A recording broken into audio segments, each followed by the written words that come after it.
Hello, hello, bienvenue en ce jeudi 23 janvier, jour de paye. Alors, deux petits sujets aujourd'hui. Premièrement, je veux faire un petit retour sur la semaine passée, les 5 jours de challenge, de défi que j'ai fait, et le sujet que j'ai marqué en tête, mauvaise ou bonne dette, bonne ou mauvaise, et on va discuter de ça. Donc, bonjour à toi. Si tu ne me connais pas déjà, mon nom est Frédéric Huillon, H-U-I-O-N. J'ai conçu le site lefinancier.com, P-H-Y pour financier, un amalgame de physique pour j'aime enseigner les finances, donc financier. Donc, un petit jeu de mots pour indiquer là, ce que j'aime bien faire. Point 1, challenge de la semaine passée. Il y en a tout près de 25 personnes, là, c'était la deuxième année que je le faisais. Plus de personnes cette année que l'année passée, j'en suis bien content. Et on va faire boule de neige avec ça d'année en année. C'était une prémisse pour commencer une magnifique année financière. C'est sûr que j'ai donné des points qui peuvent être utilisés dans d'autres domaines de notre vie, de ta vie, de notre vie, les 6 points, mais j'ai parlé là, de façon plus particulière des finances. Donc, j'ai adoré refaire cette expérience-là.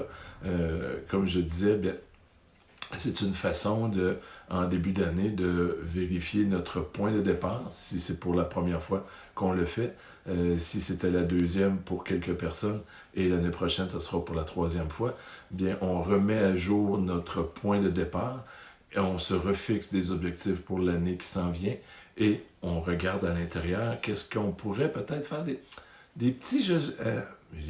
Ça allait sortir un peu croche, des petits ajustements à l'intérieur qu'on peut faire pour arriver à l'objectif qu'on s'est déterminé pour la fin de l'année qui s'en vient, donc la fin de 2020. Donc, je regarde aujourd'hui ou demain, d'ici en fin de semaine, j'ai envoyé à ceux qui s'étaient inscrits pour celui-ci des cadeaux. Donc, je vais répondre. J'ai eu quelques réponses et des fois, sont pas, pour moi, c'est sûr que ça semblait très simple et je veux comme corriger et il n'y aura pas de pénalité. Les gens auront les cadeaux tels que promis. Donc, il y avait mes volumes, une amie là, qui m'avait donné un livre et un CD. Donc, les gens pourront choisir jusqu'à épuisement des stocks, comme disent les grands publicitaires. Donc, ça, c'était mon premier point. Je vais peut-être, pas peut-être, je vais remettre le lien pour, si tu veux t'inscrire pour l'année prochaine, tu recevras les premiers messages en disant « Hey, ça commence, je vais être à tel endroit là, que je vais être en direct, tu pourras le voir. Sinon, la journée d'après, j'ai envoyé le message, à 5 heures, je serai là. Cette année, c'était 5 heures, mon choix, là, que j'ai été toute la semaine égale pour le produire en direct à chaque jour. J'envoyais le lien de la vidéo le lendemain pour dire, voici, tu peux le regarder en rediffusion. Et il y avait des fichiers à l'intérieur pour aider les gens à planifier leur année financière qui s'en venait. Donc, point 2, bonne, mauvaise, bonne, dette. Si on parle des gens, des dettes, je pense que c'est très, très, très important de définir le mot dette. Dès qu'on doit des sous à une personne, donc on emprunte à une amie, on y doit des sous, ou majoritairement, c'est avec une institution financière, que ce soit marge de crédit, que ce soit carte de crédit, que ce soit un prêt automobile, prêt étudiant, hypothécaire, prêt personnel pour acheter quelque chose ou peu importe la raison, des prêts sur les cartes des magasins de meubles. Donc, dès qu'on doit des sous, souvent les gens appellent ça des paiements. Donc, pour eux, ils n'ont pas de dette. Mais si on recule du tableau, qu'on enlève je dirais, le petite feuille opaque là, qui vient dire, c'est pas des dettes, c'est un paiement. Mais en arrière de ça, si tu payes pas, le créancier, donc à qui tu payes, l'institution financière ou les magasins de meubles et compagnie, eux vont te dire, monsieur, madame, toi là, qui me regarde ou qui reçoit cette lettre-là, tu nous dois tant de sous. Donc, c'est une dette. Donc, il faut, après ma barre, déterminer. Et je te dirais que la statistique, je la dis souvent, mais elle est toujours là. Une personne sur 20 n'a pas de dette. Ce qui veut dire que 95%, 19 sur 20, ont des dettes. Donc, si tu te retrouves à l'intérieur de ce que je viens de t'expliquer, tu as des dettes.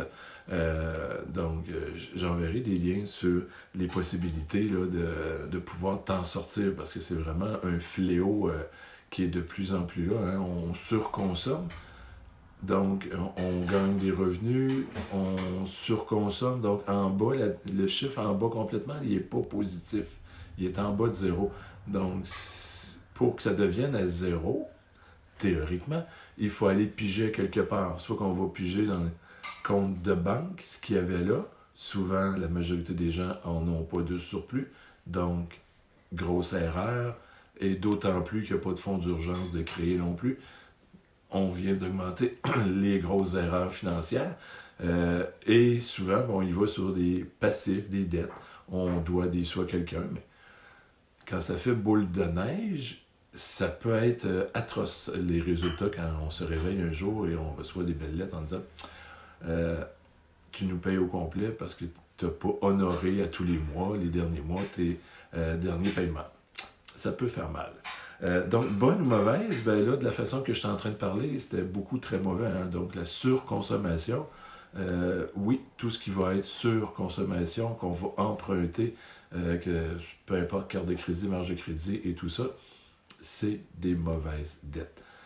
Qu'est-ce que c'est qu'une bonne dette? On peut-tu vérifier ça? Qu'est-ce que ça serait? Ben, une bonne dette, c'est si j'emprunte un certain montant à une institution financière, à un montant, mettons que, je ne sais pas, le taux d'intérêt actuellement personnel est peut-être de 10%, je n'ai pas vérifié.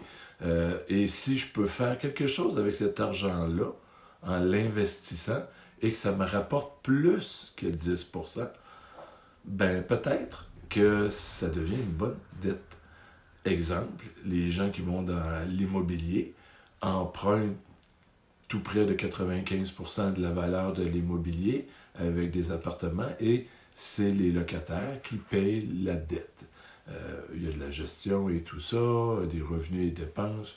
Je ne veux pas rentrer dans cette poutine-là, mais c'est un exemple de bonne dette, d'emprunter et d'acheter quelque chose qui va produire des revenus, espérons-le. Hein, il y aura l'exercice à faire du gestionnaire, de dire est-ce que ce que j'ai en revenu de location, moins toutes mes dépenses, les intérêts, les impondérables et tout ça, réparation, les taxes foncières et tout ça, est-ce que je suis positif? Mais au moins, la valeur va augmenter et je suis capable de repayer ma dette et ça n'augmente pas mon endettement total. Donc, c'est un peu ça. Ça peut être dans les placements. Si tu as des habilités à la bourse et que tu es capable d'aller chercher du 15, 17, 20% de rendement annuel, ben, ça serait quoi d'emprunter un certain montant à du 10% et d'aller chercher du 20%. Donc, on fait 20 moins 10. On est gagnant au bout de la ligne.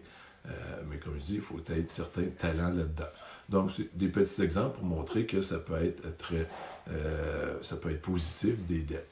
Les institutions financières vont te prêter jusqu'à temps que, on disait, un prof à l'Université Laval nous disait, si tu veux vérifier ton crédit, emprunte jusqu'à temps que les institutions financières ne veulent plus te prêter, tu vas savoir quelle est ta limite de crédit. Belle façon de dire, on s'endette et on aura des intérêts à payer et tout ça. Quand il n'y a pas d'objectif de l'emprunt, il n'y a pas vraiment de choses intéressantes à faire de ce côté-là.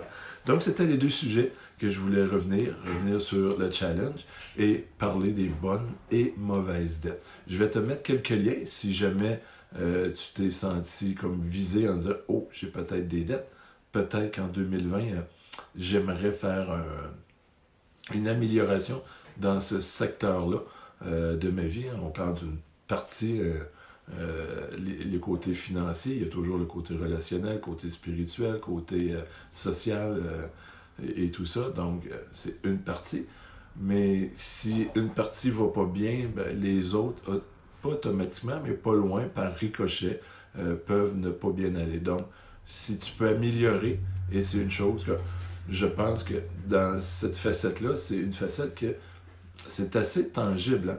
On peut contrôler nos dettes, on peut contrôler nos dépenses. Donc, c'est quelque chose qu'on peut se donner un objectif, dire, ben, cette année, je vais améliorer telle chose.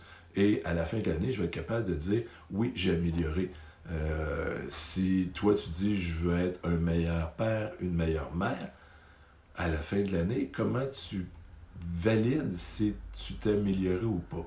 Tandis que dans les finances, tu dis, ben, je veux que mes dettes qui étaient de 5 000 au début de l'année, je veux qu'elles soient rendues peut-être à 2 000 à la fin de l'année ou même à 0. Ben, tu pourras vérifier à la fin de l'année, ben, je me suis dit qu'elle devait être à 2 000, je suis à 2 000, je suis correct, je suis à 1 000, j'ai fait mieux, je suis à 3 000, j'ai fait du chemin, donc j'ai progressé, bravo, mais j'ai encore des ajustements à faire pour la prochaine année. Donc, c'est un côté que j'aime aussi des finances, c'est que c'est pas si palpable, mais au moins on peut le contrôler comme on le veut. Sur ce, bien, je te souhaite une agréable fin de journée en ce jeudi, jour de paye, et on se revoit bientôt. Bye bye!